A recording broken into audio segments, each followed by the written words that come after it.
अगर आपको किसी भी प्राइवेट बैंक के अंदर जॉब लेनी है, चाहे वो HDFC बैंक हो या फिर एक्सिस बैंक हो, आपको अपनी कम्युनिकेशन स्किल्स के ऊपर काम करने की बहुत ज्यादा सख्त जरूरत है। एक बात, अच्छा, मैं आपको आज के इस एपिसोड में 3 चीजें बताने वाला हूं और ये एक क्विक वीडियो होने वाला है।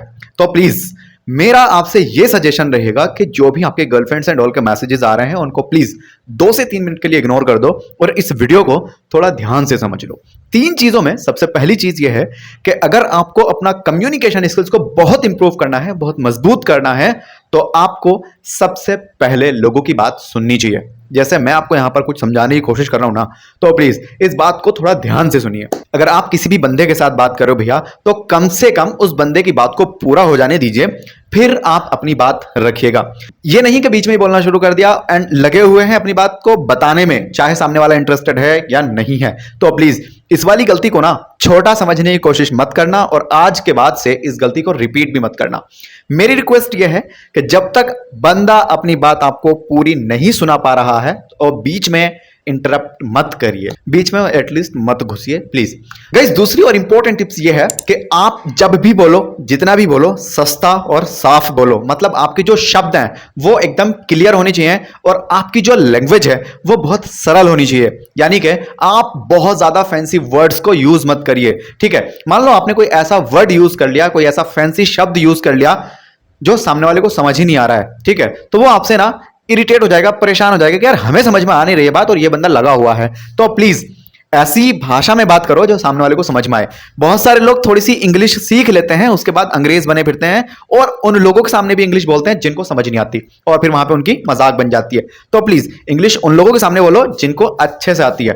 ठीक है, मतलब मेरा कॉन्सेप्ट यही है कि सस्ता बोलो, सरल बोलो और साफ बोलो। आपके शब्द एकदम क्लियर होने चाहिए। तीसरी एंड इंपॉर्टेंट टिप्स मैं आपको बता रहा हूं, लेकिन उससे पहले एक बात का ध्यान रखना, अगर आपको इसी तरह के और भी बहुत सारे टिप्स चाहिए, कंप्लीट चीजें चाहिए कम्युनिकेशन स्किल्स के बारे में, अगर आपको कुछ भी नहीं पता है और आपके ड्रीम्स जॉब बैंकिंग फील्ड है या फिर कोई अच्छी कंपनी है, तो प्लीज आप हमारी ईबुक परचेज करिएगा। First link in the description box. उसमें हमने 70 पेजेस के अंदर आपको बताया है कि कैसे कम्युनिकेशन स्किल्स को इंप्रूव कर सकते हैं, प्रैक्टिकल तरीके भी बताए हैं। इसी के साथ साथ हमारे पास है नंबर 3, यानी कि अपनी बॉडी लैंग्वेज के ऊपर काम कीजिए। जैसे मैं आपके सामने यहां बैठ के बातें कर रहा हूं, तो अगर आप किसी मीटिंग का हिस्सा हैं या फिर आप किसी इंटरव्यू का हिस्सा हैं, तो अपने हैंड पोस्चर्स, आपकी आंखें, आपके हाथ, आपके बाल, आपकी बॉडी हर तरीके से सही मूवमेंट में चलनी चाहिए। ये नहीं कि आप लगे हुए हो हाथ पैर फेंकने में, इधर उधर देख रहे हो, उल्टा सीधा कर रहे हो, ये सब हरकतें आपको नहीं करनी है।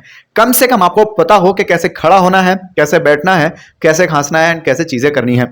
ठीक है, इन सभी चीजों को अच्छे से समझो। उसके बाद आप इंटरव्यू देने जा रहे हो, बहुत अच्छे से हो जाएगा। कोई मीटिंग का हिस्सा हो, आपका भी वहां पे अच्छा प्रेजेंस बनेगा, या फिर आप किसी को मोटिवेट कर रहे हो, कोई ट्रीटमेंट दे रहे हैं, आपकी बातों को सुना जाएगा। यही इंपॉर्टेंस है कम्युनिकेशन स्किल्स का। कम्युनिकेशन स्किल्स ईबुक का लिंक डिस्क्रिप्शन में है, प्लीज परचेज करना मत भूलिएगा। बहुत कम कीमत है अभी फिलहाल। मेरा नाम जुनैद है, इंस्टाग्राम पर भी आप मुझसे कनेक्ट कर सकते हैं। फिलहाल इस वाले वीडियो में इतना ही।